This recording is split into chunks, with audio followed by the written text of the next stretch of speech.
Ik ga nu beginnen met deel 2 van de video's die ik ga doen wat betreft de 3 kaartenlegging. Die ik doe wat betreft 3 kaarten die ik elke dag neerleg. Dus een algemene legging dus. En ik leg dan gewoon 3 kaarten eruit. En die springen er eigenlijk tegenwoordig gewoon vanzelf uit. Dat is ook zo, naarmate je de kaarten meer legt in de jaren, zul je merken dat je dat ook ineens kan, of dat ineens gaat gebeuren. Dat die energie gewoon zo sterk is. Dat die kaarten er vanzelf uitvloepen. Het kan ook zijn dat je dat al meteen hebt.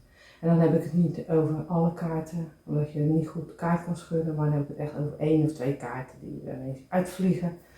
Want dan is de energie op dat moment het sterkst voor die kaarten. En dan vliegen ze er gewoon uit. Maar in ieder geval, dit is dus de tweede video. Ik ga net zo lang door totdat de 14 dagen bij mij in ieder geval om zijn. Zodat jullie ook een goed idee hebben van wat het kan betekenen. Zo klein en zo groot als dat het kan zijn. Normaal is het, heb je een vraag wat heel belangrijk is. En heb je een thema natuurlijk wat heel belangrijk is. Zodat die kaarten heel zwaar wegen. Maar in het alledaagse leven heb je dat natuurlijk minder. Zeker als je niet weet waar het om gaat. De kaarten vallen wel altijd eruit. De 3 kaarten vallen er wel altijd uit. Of je trekt ze eruit die op dat moment het belangrijkste zijn voor die dag. Dus sowieso gaat de energie naar wat op dat moment het belangrijkste is. Alleen omdat het gewoon een doodnormale dag in de week is, zonder thema en zonder vraag, kan het ook zijn dat de kaarten staan voor iets kleiners of iets kleins, maar wel belangrijk voor die dag. Daardoor leer je heel veel. Daardoor is het ook eigenlijk belangrijk dat je het sowieso 1 jaar, ja, dat vergt discipline, of 2 jaar doet. Nou, heel veel plezier met het kijken van deze video. We zijn nu weer bij de volgende dag. Oh, zo. Zag je het? Ja, dan springt hij er zo uit, hè? Dus dan weet je eigenlijk niet of hij ondersteboven ligt of niet. Dat is altijd wel even de vraag, want dat zie je dus eigenlijk niet goed. Dus we laten hem even zo liggen, maar die springt er in ieder geval al uit. Ik zal hem maar even andersom doen. Ik denk dat dat gevoelsmatig beter is. Oh, hoppa. Nou, die valt er dus op, dus die horen bij elkaar. Dat is even wat ik nu even ter plekke voel en zo verzin. Dat het toch wel heel bijzonder is dat ze er meteen uitvallen. Nou, ik zou dus eigenlijk zeggen, normaal gesproken, schud je kaarten, was je kaarten, als je ze andersom wil leggen ook, hè. De energie van de vorige vraag eruit is. Vaak is het zo dat als je beginnend lezeres bent, legster, dat je dan dit doet om de energie eruit te laten gaan, of blaast of wat dan ook. Dat heb ik eigenlijk altijd gedaan. Maar op een gegeven moment merk je dat dat niet meer nodig is. Dan is het sterk genoeg, dan ben jij sterk genoeg en dan kan je dat allemaal zonder. Maar je gaat het natuurlijk wel wassen als je natuurlijk de kaart ook andersom zeg maar uitlegt. En dan ga je schudden. Ik kijk even of er nog een kaartje zo spontaan uitvalt. En anders pak ik er zo gewoon eentje uit. Hoppa, zo. Nou, die vloog er echt uit. En dat is die. En die is apart, want die vloog niet op die andere kaarten. Dus die duw ik apart. Nou, oké. Dan ga ik even gewoon wat ik zelf denk. Nou, deze hebben dus met elkaar te maken. Dit staat bij mij eigenlijk voor het einde. Ja, dat is vaak zo, voor het einde. En deze kan zijn dat het iets onzuiver is. Dat is dus eigenlijk hoe het gewoon is, hè? Hoe het eigenlijk standaard is. Dus omdat ik zelf niet het idee heb van vandaag van oké. Het kan zijn dat het met iets te maken heeft van iemand die jouw idee heeft gejat. Daar kan het mee te maken hebben. Dat onzuiver is. En dat schiet mij nou ineens te binnen. Dat zou kunnen. En dat die eigenlijk jou voor is. Dat is eigenlijk wat mij nu te binnen schiet. Omdat dit onzuiverheid betekent. En dit is dat het een einde is. Maar het kan natuurlijk ook echt iets anders zijn. Dus natuurlijk ga ik vanavond kijken op mijn kladblokje. Of het echt klopt of dat het heel anders heeft uitgepakt. Nou, dit staat voor dat je vandaag misschien wel echt letterlijk een bos bloemen krijgt of een cadeautje krijgt. Dat zou heel goed kunnen. Dat er iemand aan je denkt. Het kan ook zijn dat het gaat om een vriendschap of een nieuwe vriendschap, een ontluikende vriendschap. Dat ga ik opschrijven. Ik heb deze al klaar liggen en deze, dus dat ga ik zo even opschrijven. En dan ga ik de kaarten natuurlijk bij elkaar optellen. Dat is ook altijd wel even leuk om te doen, zodat je ook weer meer leert. Nou goed, 30 heb je en 8 is natuurlijk 38. Nou, die staat dus in de Gilded Reverie voor een kaart. Dus die staat voor de brug of de bruggen. Ik zeg altijd gewoon de brug. Dus die staat ze voor en die heeft dan te maken met deze kaarten. Zou kunnen. Dus de brug is eigenlijk een soort overbrugging van, als ik er net heb gekeken, zo van, nou ja, oké, dan weet ik dat diegene denkt van, nou, dan heb ik gewoon zelf dan hoef ik daar niet over na te denken, over dat onderwerp. En dan kan ik gewoon daarmee aan de slag. Maar dat is even wat ik nu denk, maar dat kan natuurlijk altijd nog veranderen. Nou, je hebt natuurlijk 38 in de Gilded. Als je het natuurlijk met de mail werkt of met een ander Lullemal deck, dan hoef je natuurlijk niet te kijken naar de betekenis van 38, want dat is er dan niet. Dus dan heb je 38, waar je dus natuurlijk ook altijd 36 van aftrekt. Dat doe je ook als je wel de Gilded Reverie hebt. Dat je niet denkt, oh nee, dat hoeft dan niet. Nee, altijd 36 ervan aftrekken. Dan gaan we even kijken naar de 2, wat is klaver? De klaver. Nou. Klaver, goed, kan je dus zeggen, misschien heeft het daarmee te maken of het heeft daarmee te maken. Het heeft, de standaard is een gelukje. Dus de standaard is een gelukje. Maar dat is nog even, dit is even voor mij nog een raadsel waar het mee te maken heeft. Heeft het te maken met deze? Dus een aankomende vriendschap? Of heeft het toch te maken met die? Dat is even de vraag voor mijzelf. Maar goed, in ieder geval, het is de klaver. En dan kan je natuurlijk ook altijd nog deze erbij optellen. Hè? En dan doe je dus nummer 2 heb je. En dan doe je er 9 bij. Zo werkt het nou eenmaal.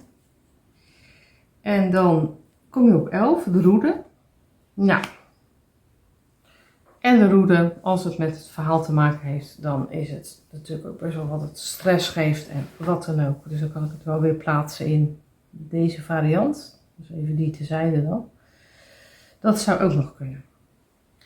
Wat je ook nog kan doen, is als je dit allemaal gedaan hebt, en er zijn al 3 verborgen kaarten uitgekomen, dus dat is best wel veel, kan je deze kaarten nog gewoon bij elkaar optellen. Dan doe je 30 en 8, dat is 38 natuurlijk, maar dan doe je meteen 9 erbij optellen. Dat wordt dan 47 en daar doe je natuurlijk 36 ervan af. Dus dat wordt 11.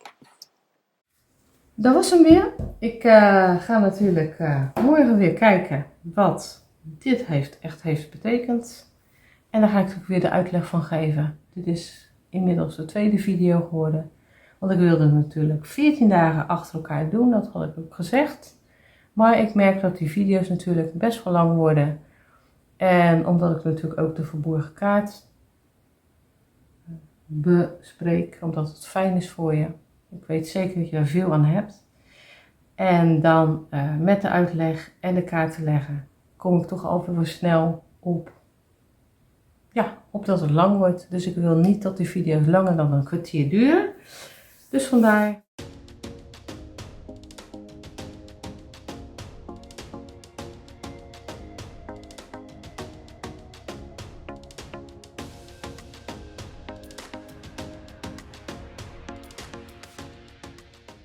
Daar liggen de kaarten weer. Ditmaal de tuin. Nou, dat heeft te maken met sociale contacten. Op de een of andere manier. Dat kan natuurlijk ook gewoon op internet zijn of hoe dan ook. Maar in ieder geval sociaal verkeer. En dit zou te maken kunnen hebben met een klein gelukje. Ja, daar staat dus kaart 2 voor. Dit zijn natuurlijk de algemene, alledaagse dingen. En dit kan ook te maken hebben met creativiteit. Dus net als de slang kan het ook te maken hebben met creativiteit. Dus ik ben heel benieuwd. Deze kaarten ga ik ook weer optellen. Nou, kaart optellen 20. De tuin met 2 is natuurlijk 22. Nou, daar kan je nog geen 36 van aftrekken. Dan doe je er 40 bij. Dat wordt dan 62. En daar trek je weer 36 van af. Daar komt weer uit 26. Dus het boek. Dus waarschijnlijk heeft dat ook weer te maken met de tekenspullen of iets. Nou ja, goed. We gaan het bekijken wat er inderdaad is uitgekomen.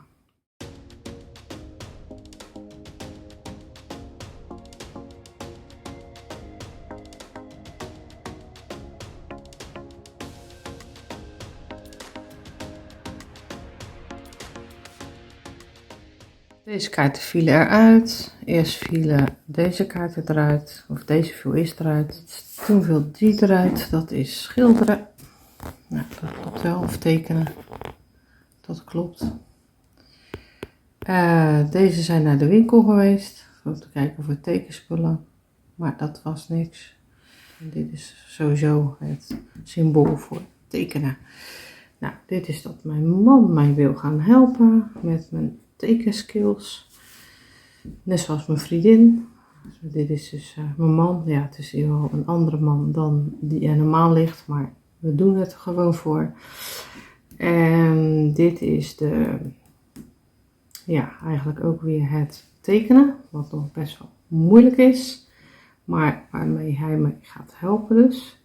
En dit is dus het denkwerk wat betreft het helpen van de tekeningen. Dus hij is dus bezig om mij daarmee te helpen. Kijk, ik stop ze bij elkaar, want ze vielen ook met z'n drieën eruit. En ik had er natuurlijk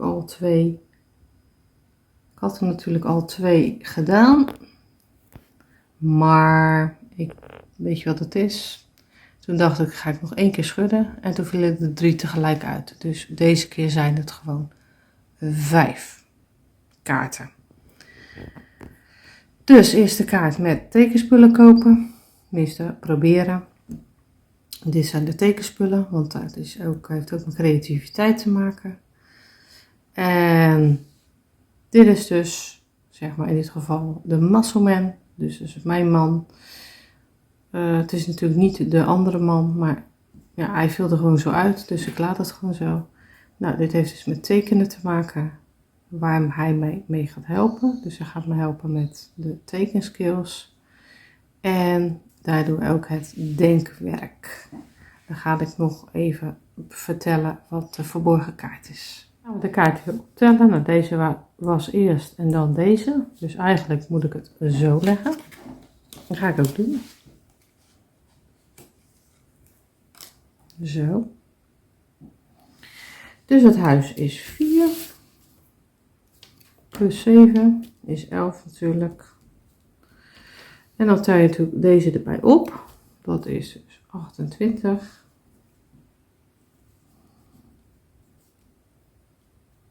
Dat wordt 39. Daar is al een kaart van, daar kom ik zo op terug. Dan 39 doe je er natuurlijk 36 van af. Kom je op de 3, daar kom ik zo nog even op terug. Dan doe je 3 plus 26, dat is deze kaart. Kom je uit op 29, dus de vrouw. Daar kom ik ook zo nog even op terug. En dan doe je kaart 43. Dat tel je er weer bij op, want het is natuurlijk de laatste kaart 72. Nou ja, dan doe je daar 36 vanaf. Oké, de verborgen kaarten liggen erbij. Hè? Dus die bij elkaar opgeteld en die bij elkaar opgeteld. Kom je aan 39. Dus ik leg het heel even zo. Kom je aan 39 en dat is natuurlijk, ja, kan iets spannends zijn, iets nieuws, een gok, iets wat leuk is of iets wat niet leuk kan eindigen. Dus dat is een beetje het ding. Het is een beetje een gok hoe dat allemaal gaat lopen. Met de tekenskills, om zo maar te zeggen. 3 is een verandering wat er aankomt. En dan hadden we natuurlijk ook nog de dame die op een gegeven moment als verborgen kaart eruit kwam. Nou ja, dat is dan, dat zou ik zijn in dit geval. 72 min 36 is 36. Kan je geen 36 meer van afdoen. Ja, en het kruis, dat moet nog even uit zien te vogelen wat dat betekent in dit geheel, of misschien staat het zelfs apart. Maar dan moet nog even achter zien te komen. Dus dat horen jullie nog.